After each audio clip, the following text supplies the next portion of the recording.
اب یہ محبت کیسے پائے گی؟ اس کے لیے ایک تو یہ کہ اپنے دل کو تھوڑا سا سمجھائیں. آپ ارادہ کر لیتے ہیں نا، جب ذہن بنا لیتے ہیں کہ میں نے کوئی خدمت کرنی ہے، ذہن بن گیا، تو پھر اس کے لیے 2-3 لاکھ روپے 4 لاکھ روپے لگانے کی ضرورت نہیں ہوتی.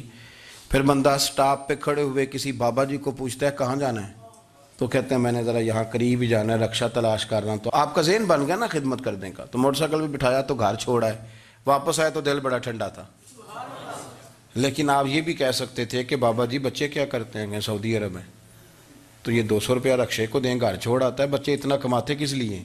دونوں باتوں میں فرق ہے. آپ اللہ کی رضا جب اپنا لیتے ہیں تو پھر کوئی کہانی جنم نہیں لیتی.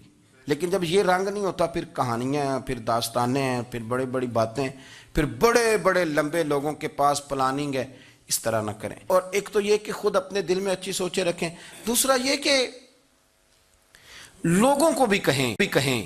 جب آپ کے سامنے لوگ بات کر رہے ہوتے ہیں نا، میرے سامنے ایک صاحب نے کہا کہ وہ ہمارے جو محلے کی مسجد ہے نا، اس کا خزانچی مولوی صاحب کے ساتھ مل کے 40 لاکھ روپیہ کھا گیا. میں نے اسے کہا یار بڑی پکی فگر یاد ہے تجھے، پورے 40 لاکھ ہی کھا گیا اور طے ہے. تو میں نے کہا کوئی اس کی دلیل؟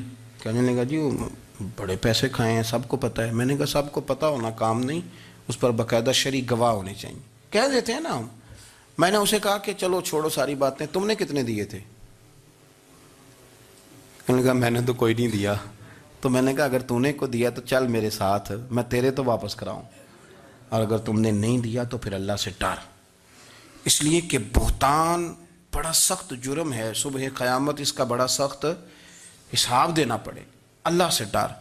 اگر تیرے پاس پروف ہے، یہی حال ہماری اخباریں کرتی ہیں جس کے اوپر مرضی جو مرضی ڈال دیا، کون سا کسی نے پوچھنا ہے؟ جو مرضی. اور اب سوشل میڈیا جب سے آیا ہے پھر تو کسی خبر کی کسی تصدیق کی کوئی ضرورت، اور نہ پوچھنے والا پوچھتا ہے کہ یہ خبر کہاں سے آئی. بہت سارے لوگوں کے مرنے کی خبریں چھپ جاتی ہیں اور وہ وضاحت کر رہے ہوتے ہیں نہیں جی میں بالکل موجود ہوں، میں بالکل زندہ ہوں، کوئی ایسا مسئلہ نہیں ہے. تو اس طرح جب کوئی بندہ کر رہا ہو تو پھر آپ کیا کریں؟ پھر اس کو سمجھائیں. میں نے بھی اس دوست سے گزارش کی، میں نے کہا آپ غلط ٹریک پہ چڑھے ہوئے ہیں، یہ طریقہ درست نہیں ہے. اگر آپ کے پاس پروف ثبوت ہے تو پھر بھی مجھے بتانے کی ضرورت نہیں تھی. آپ وہ پروف ثبوت لے جاتے اور خزانچی اور امام صاحب سے ملتے، کہتے جی 40 لاکھ روپیہ کدھر ہے؟ آپ کے پاس پیسے تھے، وہ مسجد کے ہیں، اس کو آپ لائیں، فلاں جگہ استعمال کیے ہیں کہ نہیں. ان کے پاس جاتے، دائیں بائیں کہانیاں چھیڑنا تو آپ اپنے لیے گناہ اکٹھا کر رہے ہیں.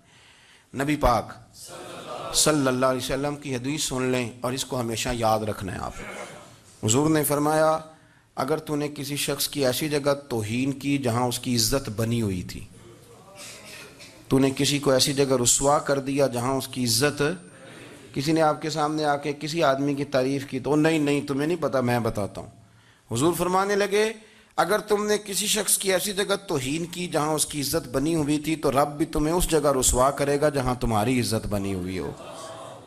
اللہ کی رضا کے لیے ایک تو خود پیار کریں، دوسرا لوگوں کو بھی سمجھائیں، قائل کریں کہ یار یہ انداز درست نہیں ہے، تجھے تحقیق نہیں پوری بات کی، تو تحقیق کر.